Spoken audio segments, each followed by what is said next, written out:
Hello મિત્રો, welcome to ઇનસાઇટ્સ into. આ channel પર આપણે જીપીએસસી, સીસી મેન્સ, એએસઆઈપીએસ અથવા તો ગુજરાતની કોઈ પણ ગવર્મેન્ટ એક્ઝામ વિશેની સ્ટ્રેટેજીની વાતો કરીએ છીએ. તમે આ થંબનેલ ઉપર ક્લિક કર્યું છે, મતલબ કે તમે કટ ઓફ જાણવા માટે આવ્યા છો કે લાસ્ટમાં જે જીપીએસસી ક્લાસ 1-2 ની પ્રિલિમ્સ લેવાની એનું પ્રોબેબલ કટ ઓફ શું હશે, આપણે એ વિશે વાત કરીશું. પણ પહેલા એક વસ્તુ કહી દઉં કે આ વિડીયો આ સિરીઝનો ફર્સ્ટ વિડીયો છે કે જેમાં હું ડિકોડ જીપીએસસી મેન્સ સિરીઝનું કે જેમાં આપણે જીપીએસસી મેન્સની પ્રિપરેશન કઈ રીતે કરવી તેને ડિકોડ કરીશું. તેના વિશેનો આ પહેલો વિડીયો છે અને તેમાં જ આપણે કટ ઓફની વાત કરીશું. તમે ઇંગ્લિશ મીડિયમમાં હોય, ગુજરાતી મીડિયમમાં કોઈ ફરક નથી પડતો, સ્ટ્રેટેજી સેમ રહે છે. અહીંયા આપણે સિલેબસ, સ્ટ્રેટેજી, બુક્સ અથવા તો સોર્સિસ, આન્સર રાઇટિંગ કઈ રીતે કરવું એ બધા ઉપર આપણે વાત કરીશું. પણ પહેલા વાત કરીએ કટ ઓફ ઉપર. કટ ઓફ ઉપર વાત કરશું ત્યારે જ આપણને ખબર પડશે કે પ્રિપરેશન કોને કરવી જીપીએસસી મેઇન્સની. બીકોઝ ઘણા લોકો કન્ફ્યુઝનમાં છે કે કરવી કે ના કરવી. આ વખતે 300 જગ્યા છે તો શું કરવું, લાસ્ટ ટાઈમ 100 જગ્યા હતી, એની મેઇન્સ લેવાની છે ફેબ્રુઆરીમાં. તો આ ઘણા બધાને ક્વેશ્ચન થતા હોય છે. તો આપણે એક પહેલા આ ક્વેશ્ચનનો જવાબ લઈએ કે જીપીએસસી મેન્સની પ્રિપરેશન કોને કરવી, ત્યારબાદ આ બધા ક્વેશ્ચન વિશે વાત કરીશું. તો પહેલો ક્વેશ્ચન, જીપીએસસી મેન્સની પ્રિપરેશન કોને કરવી અને કટ ઓફ વિશે ચર્ચા કરીએ. તો પહેલા હું આ ક્વેશ્ચનનો આન્સર આપી દઉં કે બધા જ ને. કોને તૈયારી કરવી? લાગતા ઓળખતા બધા જ ને. મતલબ કે તમે પ્રિલિમ્સ આપેલી છે તો તૈયારી કરવા માંડો મેઇન્સની. હવે આ હું કેમ કહું છું, એના મારી પાસે સોલિડ 2 રીઝન છે કે જે તમને ફાયદાકારક થશે. પહેલું, સમય છે. મેઇન્સને આવવા માટેનો, રિઝલ્ટને પણ આવવા માટેનો ઘણા બધા સમય છે. હવે તમારામાંથી કોઈ કહેશે કે ફાઇનલ આન્સર કે આવી ગઈ છે એટલે રિઝલ્ટ હમણાં જ આવશે. હા, રિઝલ્ટ આવી જશે, હું ના નથી પાડતો. તો પછી કેસ થશે, પછી રિવાઇઝ થશે, એટલે હજુ તમારી પાસે સમય છે એટલીસ્ટ 5 થી 6 મહિનાનો. એટલો સમય તો મારા ખ્યાલથી છે તમારી પાસે. એટલા માટે કે તમારી પાસે સમય છે. હવે એક સિમ્પલ વસ્તુ છે કે મેઇન્સની તૈયારી કરવા માટે એક સ્પેસિફિક સમય જોઈએ છે, ટાઈમ નીડેડ. તમે ફર્સ્ટ ટાઈમર છો તો એટલીસ્ટ તમારે 3 થી 4 મંથ જોશે કે તમે સ્ક્રેચથી શરૂ કરશો. તમે એક વખત મેઇન્સ આપેલી જ નથી અથવા તો તમે 100% તૈયારી સાથે મેઇન્સ નથી આપેલી, એને પણ હું ફર્સ્ટ ટાઈમર જ કહીશ. તમે 100% તૈયારી સાથે મેઇન્સ આપેલી છે ને તમારે ઇન્ટરવ્યુ કોલ નથી આવ્યો તો તમે એક્સપિરિયન્સ કેવા છો, પણ તમારે હજુ વેલ્યુ એડિશન કરવાની જરૂર છે જેથી કરીને લિસ્ટમાં નામ આવે. આ એક વસ્તુ ખાસ જરૂર છે. એમને પણ એટલીસ્ટ 2 મહિના તો લાગે જ. એટલા માટે અત્યારે સમય છે કે આપણે અત્યારે મેઇન્સની તૈયારી કરીએ. રિઝલ્ટ ભલે નથી આવ્યું. હવે ઘણા લોકો એમ કહેશે કે ભાઈ મારું તો કટ ઓફ બહુ જ, મારા માર્ક છે ફાઇનલ આન્સર પ્રમાણે બહુ જ નીચે થાય છે, 140, 150 જેવા થાય છે અથવા તો 120, 130 જેવા થાય છે. તો તેમના માટે મારી પાસે બીજું રીઝન છે કે મેં શા માટે એવું કીધું બધા જ ને કરવાની. સીસી મેઇન્સ આવે છે. હવે જે સીસી મેઇન્સ છે, એસટીઆઈ મેઇન્સ છે. હવે તમારા એમ કહેશે એસટીઆઈ ની પ્રિલિમ્સ ક્યાં લેવાની છે? હા ભાઈ, ઇટ્સ ઓકે, મેઇન્સ તો આવવાની જ છે. એની ડેટ ડિક્લેર થશે એસટીઆઈ ની, ત્યારે આપણે જોઈશું કે કેટલો સમય છે આપણી પાસે એની તૈયારી કરવા માટે. એટલા માટે જ્યારે અત્યારે સમય છે તો આપણે મેઇન્સની તૈયારી કરીએ. એ બી તમે સીસી મેઇન્સ માટે કરો, એસટીઆઈ મેઇન્સ માટે કરો કે ક્લાસ 1-2 માટે કરો. હવે તમને અજીબ લાગશે કે આવું કેમ કહે છે, તો તમને બધાને ખબર છે કે હવે બધું જ મેઇન્સ ઉપર ડિપેન્ડ કરે છે તમારું સિલેક્શન. એ સીસી હોય, એસટીઆઈ હોય કે ક્લાસ 1-2 હોય. હા, અન્ય એક્ઝામો બાદ કરતા કે જે ટેકનિકલ એક્ઝામો આવે છે તેમાં હજુ તે જૂની સિસ્ટમ ચાલે છે, એમસીક્યુ વાળી પ્લસ ઇન્ટરવ્યુ, તે અલગ છે. પણ હવે મેઇન્સ બહુ જ ઇમ્પોર્ટન્ટ છે. એટલા માટે આ વસ્તુ તમને ખાસ ખ્યાલ હોવી જોઈએ. છતાં પણ એક કટ ઓફની જે ચર્ચા છે એ બધાને મગજમાં રહેશે, તો આપણે થોડું એની વિશે વાત કરી લઈએ. હવે કટ ઓફનું પ્રેડિક્શન હું અહીંયા મારીશ, પણ એ મેઇન્સની તૈયારી માટે કે ભાઈ કોને મેઇન્સની તૈયારી કરવી અથવા તો ના કરવી, ડેડિકેટેડ જીપીએસસી ની તૈયારી કરવી કે ના કરવી, એના માટે. હું કોઈ પાસ કે ફેલ માટે પ્રેડિક્શન નથી મારવાનો અને આ કોઈ ગેરંટેડ વસ્તુ નથી કે આવું જ થશે એમ. છતાં પણ આપણે જોઈએ કે લાસ્ટ જે ક્લાસ 1-2 ની એક્ઝામ લેવાની 19 થી 24 ફેબ્રુઆરીમાં, એમાં એનું જે કટ ઓફ હતું તે 180 હતું જનરલ મેલ માટે. હવે આ બધું તમે તમારી રીતે સેટ કરી લેજો. આપણે આના પર ચર્ચા કરીએ 180 ઉપર. ત્યારે જગ્યા કેટલી હતી? 100, અને એનું કટ ઓફ આવ્યું 180 અને લોકોને લીધા 5400 જેવા. ઓકે, અને પેપર લિબરલ હતા, એ બધાને ખબર છે. ન્યૂ ચેરમેન આવ્યા પછી પેપર જીપીએસસી 1-2 ના થોડા લિબરલ થયા છે. મતલબ કે જે 5-6 સ્ટેટમેન્ટ, 4-5 સ્ટેટમેન્ટ વાળા હતા એમાંથી ખાલી 4 ઓપ્શન વાળા થઈ ગયા છે ઘણા બધા ક્વેશ્ચન. એટલા માટે થોડું ફેક્ચ્યુઅલ પણ થયું છે, એટલે થોડું લિબરલ પેપર થયા છે. એટલા માટે કટ ઓફ એટલું ઊંચું જાય છે. એટલે 180 લાસ્ટ ટાઈમ હતું કે જેમાંથી 5400 છોકરાઓએ 19 થી 24 ફેબ્રુઆરીમાં મેઇન્સ આપેલી છે હમણાં જ 2024માં. ઓકે, ત્યારે જગ્યાઓ 100 હતી. જ્યારે આ જે હમણાં પ્રિલિમ્સ લેવાની છે જાન્યુઆરીમાં 47 નંબરની, તેમાં 300 જગ્યા છે. એ આપણને બધાને ખબર છે, 209 પ્લસ. કરેક્ટ કરું છું, 290 પ્લસ જગ્યાઓ છે. એની ફાઇનલ આન્સર કે હમણાં જ આવી છે. તો હવે એક સિમ્પલ પ્રેડિક્શન આપણે લગાડી શકીએ કે 155, હવે 155 ના 140 પણ થાય અને 160 પણ થાય, એટલે એની કોઈ ગેરંટી લેતો નથી. એટલે 155 થી 185 સુધીના લોકોને આ વખતે ચાન્સ મળી શકે છે મેઇન્સ લખવાનો. આ જે આંકડો છે એ આંકડો ઓબ્વિયસલી વધારે થવાનો છે, એ સિમ્પલ વસ્તુ છે. તો જેમ મેં પહેલા લાસ્ટ ટાઈમ કીધું કે બધા જ ને અત્યારે મેઇન્સની તૈયારી શરૂ કરી દેવી જોઈએ, બીકોઝ હમણાં કોઈ પ્રિલિમ્સ આવવાની નથી. એક છે STIની પ્રિલિમ્સ, પણ એની ડેટ ડિક્લેર થશે, એટલે ડેટ ડિક્લેર થાય છતાં પણ આપણને આઈ થિંક 2 થી 3 મહિના મળી જ રહે છે પ્રિલિમ્સ પહેલા, એટલે કોઈ એ ચિંતા કરવાની જરૂર નથી. એટલા જ માટે બધા જ ને અત્યારે મેઇન્સની તૈયારી શરૂ કરી દેવાની જરૂર છે. આ મેં કટ ઓફનું પ્રેડિક્શન માર્યું છે, થોડું વધારે એટલા માટે માર્યું છે કારણ કે હું તમને એક્ઝેક્ટ વસ્તુ કહીશ તો એ મારા હાથમાં પણ નથી, અને એકચ્યુઅલીમાં જ્યારે કટ ઓફ બનશે ત્યારે જ ખબર પડશે, એટલા માટે મેં આવું કહ્યું છે. તો એક સિમ્પલ વસ્તુ છે કે કોને તૈયારી શરૂ કરવી, એના માટે મેં આન્સર આપી દીધો કે બધા જ ને શરૂ કરવી. એમના મેં તમને 2-3 કારણ પણ આપ્યા કે આપણી પાસે અત્યારે સમય છે, CCE મેઇન્સ આવવાની છે, ઇવન PSI મેઇન્સમાં પણ ડિસ્ક્રિપ્ટિવ આવી ગયું છે લેંગ્વેજ માટે. એટલા માટે તમને એક વસ્તુ ખબર પડી જવી જોઈએ કે એવરીથિંગ ડિપેન્ડ્સ ઓન મેઇન્સ. તમે GPSC પ્રિલિમ્સમાં તમે ગમે એટલા માર્ક લાવો, 200 લાવો, 250 લાવો, કંઈ ફરક નથી પડતો જો તમારે મેઇન્સમાં તમે કશું કરી શકતા તો. એટલા માટે હાલની આ એક્ઝામો માટે આ એક વસ્તુ સિમ્પલ છે અને આ રીતે કરીએ આપણે. હવે બીજા ઘણા બધા પ્રશ્નો થાય કે GPSC મેઇન્સની શરૂઆત ક્યાંથી કરવી, તેના 6 પેપરની સ્ટ્રેટેજી શું હોઈ શકે, આન્સર રાઇટિંગ ક્યાંથી શરૂ કરવું, આ એક બહુ જ મોટો ક્વેશ્ચન છે. કરંટ અફેર ક્યાંથી કરવું, આમાં પણ ઘણા બહુ જ બધા કન્ફ્યુઝ થાય છે બીકોઝ 6 પેપર છે એટલા માટે.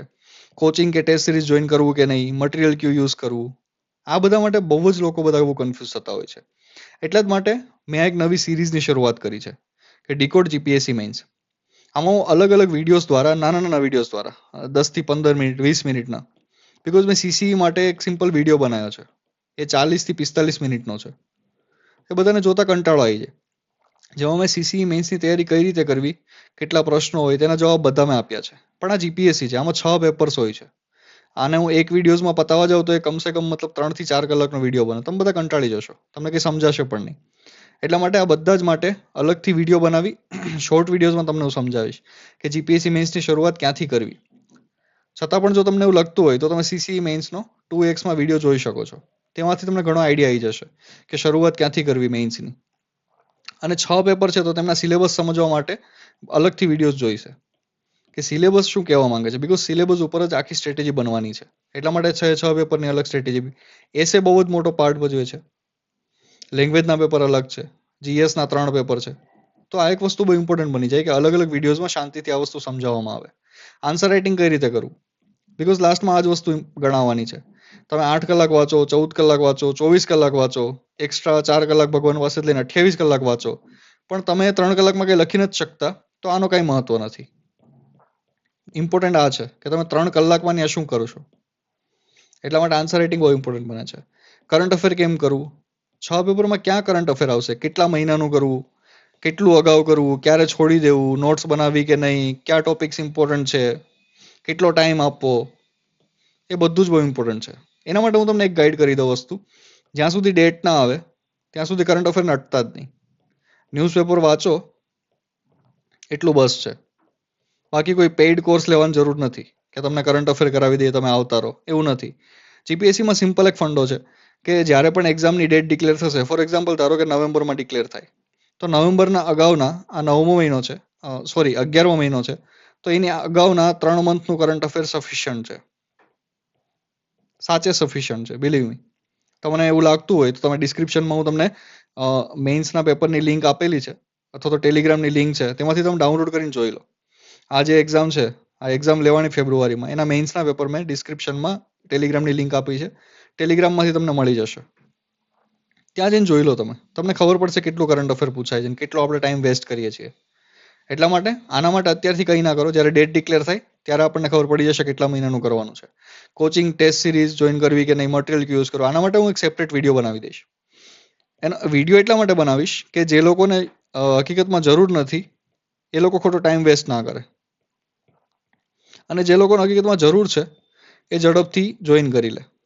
એટલા માટે આનો પણ ફાયદો અને આમનો પણ ફાયદો કે આ મિસગાઈડ ના થાય અને આમને જલ્દી ગાઈડન્સ મળી રહે. હું અહીંયા કોઈ તમને ફીસ વાળો કોર્સ વેચવા નથી આવ્યો, કે નથી હું તમને કોઈ મટીરિયલ સજેસ્ટ કરવા આવ્યો કે આ મટીરિયલ સારું છે. એ મારું કામ નથી ને હું અત્યારે કરતો પણ નથી. એટલે એક સિમ્પલ વસ્તુ છે કે હું તમને આના માટે એક સેપરેટ વિડીયો, જેથી તમને ગાઈડન્સ મળી રહેશે કે કોને શું કરવું, કેમ કરવું. એટલે આ બધા જ માટે અલગ અલગ વિડીયોઝ બનાવીશ અને હું આ ચેનલ પર મૂકતો રહીશ. એટલા માટે ટેલિગ્રામની લિંક છે ડિસ્ક્રિપ્શનમાં, જોઈન કરી લો એટલે તમને અપડેટ મળતું રહેશે. અને આ બધા જ વસ્તુ તમને શાયદ કમસે કમ હું 15 દિવસમાં હું તમને સમજાવી દઈશ. એટલા માટે 15 થી 20 દિવસમાં તમને એકદમ ખબર પડી જશે કે જીપીએસસી મેન્સની તૈયારી કરવી કઈ રીતે. અને આપણે જોડે ટાઈમ ટેબલ પણ બનાવી લઈશું એટલે તમને ખબર પડે કઈ રીતે આગળ વધવું. એટલે આ એનો આન્સર હતો કે શા માટે આમાં જ હું બધું નથી કહેતો. હવે એક વસ્તુ છે કે ડીકોડ કરવું શું કામ? તો એક સિમ્પલ લોજિક છે. હાર્ડવર્ક બધા કરે છે, પ્રેક્ટિસ બધા કરે છે, ક્લાસીસ પણ ઘણા બધા લોકો જાય છે, ટેસ્ટ સિરીઝ પણ ઘણા લોકો જોઈન કરી છે, છતાં પણ ફેઇલિયર મળે છે. તમારામાંથી પણ ઘણા હશે. હવે કોઈ પણ એક્ઝામ હોય, પણ જોડે રાઈટ સ્ટ્રેટેજી મળે એટલે ઓબ્વિયસલી સક્સેસ થવાનું. બીકોઝ આ બધી વસ્તુ તમે મહેનત કરો છો એને 3 કલાકમાં કેમ ઉતારવી એ પણ એક શીખવા જેવી વસ્તુ છે. એ આર્ટ છે હકીકતમાં. આપણને બધાને ખબર છે કે ઘણા બધા લોકો એકદમ ઓછી મહેનતે પોસ્ટ લઈ આવતા હોય છે સારી, અને ઘણા લોકો ખૂબ જ મહેનત કરે છતાં પણ એને ફેઇલિયર મળે છે. શા માટે? બીકોઝ એમની પાસે સ્ટ્રેટેજી હોય છે. એ 5 કલાક વાંચશે છતાં પણ એવું સરસ વાંચશે કે એ 3 કલાકમાં પેપર જ્યારે લખવાનું છે ત્યારે બહુ સરસ લખી શકે. એટલા માટે રાઈટ વેમાં તૈયારી કરવી બહુ જ ઇમ્પોર્ટન્ટ છે. ગધા મજૂરીનો કંઈ મતલબ નથી. એટલા માટે પછી એ કોઈ પણ એક્ઝામ હોય. હવે એક ડિસ્ક્લેમર છે કે આ વિડીયોઝ હું શા માટે બનાવું છું. એક સિમ્પલ લોજિક છે. મને એવું લાગે છે ઘણા લોકો મિસગાઈડેડ છે. ઘણા લોકો પાસે ગાઈડન્સ જ નથી કે આગળ વધવું કઈ રીતે. તેમને બસ ખાલી જસ્ટ બૂસ્ટ જોઈએ છે કે ક્યાંથી ઈઝી પડશે, બસ એમને એટલું જ જોઈએ છે. તો આ ખાસ એમના માટે વિડીયો છે. ઘણા લોકો ટ્રેપમાં ફસાઈ જાય છે કે આ ટેસ્ટ સિરીઝ લઈ લેવી, અથવા તો આ કોચિંગ જોઈન કરી લેવું, આ કરંટ અફેર કરીએ રાખવું. હવે થોડું તમારા મગજને સ્ટ્રીમલાઈન કરો. હું તમને એમ નહીં કહીશ કે ભાઈ તમે આ કરો આ કરો, હું તમને વિથ પ્રૂફ કહીશ. જેમ કે મેં તમને અહીંયા કીધું કે બધા જ ને તૈયારી શરૂ કરી દેવી જોઈએ, તો મેં વિથ પ્રૂફ કીધું કે આપણી પાસે સમય છે. સીસીની મેન્સ આવવાની, પીએસઆઈની મેન્સની વાત કરી, એસટીઆઈની મેન્સ હજી આવવાની છે, પ્રિલિમ્સને વાર છે. વિથ પ્રૂફ કીધું મેં તમને. હવે કાલે હું તમને એમ કહીશ કે તમે આ શરૂ કરો, તો ઓબ્વિયસલી તમને વિથ પ્રૂફ કહીશું કે આ રીતે શરૂ કરો તો તમને ખબર પડશે. એટલે એટલા માટે ખાસ છે કે ભાઈ એક ટ્રેપમાંથી ફસાતા બચે. પછી લેવલ ઓફ પ્રિપેરેશન પણ થોડું એનહાન્સ કરવાની જરૂર છે. બીકોઝ જેટલા પણ લોકો અત્યારે તૈયારી કરે છે એ બધા યુપીએસસી લેવલની તૈયારી સુધી પહોંચી ગયા છે. તો આપણે પણ આપણું લેવલ થોડું એનહાન્સ કરવું પડશે. કારણ કે આ વખતે 300 જગ્યા છે, 290+, એટલે બહુ સારો ચાન્સ છે. એટલા માટે અત્યારથી જ આપણે તૈયાર થઈ જઈએ, ડેટ ડિક્લેર થાય પહેલા. તે ઉપરાંત મને એવું લાગે છે જ્ઞાન આપવાથી વધે છે, શીખવાડવાથી વધારે આવડે છે. છતાં પણ જો ઘણાને એવું લાગતું હોય જ્ઞાન સાંભળવા લાયક નહીં હોય તો આ ચેનલમાં 2 વિડીયો છે, સીસીની સ્ટ્રેટેજી વાળો અને ટ્રાન્સલેશનનો. હવે આ જે ટ્રાન્સલેશનનો વિડીયો છે એ મેં ગુજરાતી ઇંગ્લિશના હરેક ટોપિકને એક વિડીયોઝ દ્વારા સમજાવવાનું શરૂ કર્યું છે. ટ્રાન્સલેશનનો વિડીયો મેં ઓલરેડી મૂકી દીધો છે, તમે તે જોઈ શકો છો. એટલે તમે ઓબ્વિયસલી તમે જાતે જ જજ કરશો કે હું જે અહીંયા સ્ટ્રેટેજી સમજાવું એ કઈ રીતની છે, કે ધ્યાન દેવા લાયક છે કે નહીં. અને હું એવું માનું છું કે હું અહીંયા ગાઈડ કરવા માટે છું, તમને ભણાવવા માટે નથી. કારણ કે તમે ઓલરેડી બધા ગ્રેજ્યુએટ છો. હવે તમને ભણાવવાનું ન હોય, તમને જસ્ટ ગાઈડ કરવાનું હોય કે આવી રીતે કરો, થઈ જશે, સહેલું પડશે અને તમને જાતે જ ખબર પડી જશે. બસ આજના વિડીયોમાં એટલું જ કહેવાનું હતું. Insight into from knowledge to wisdom Telegram લિંકને જોઈન કરી લો. કારણ કે આ જે પણ વિડીયોઝ આવશે આ બધાના, આના 6 વિડીયોઝ અલગ અલગ હશે, 6 થી વધી પણ શકે.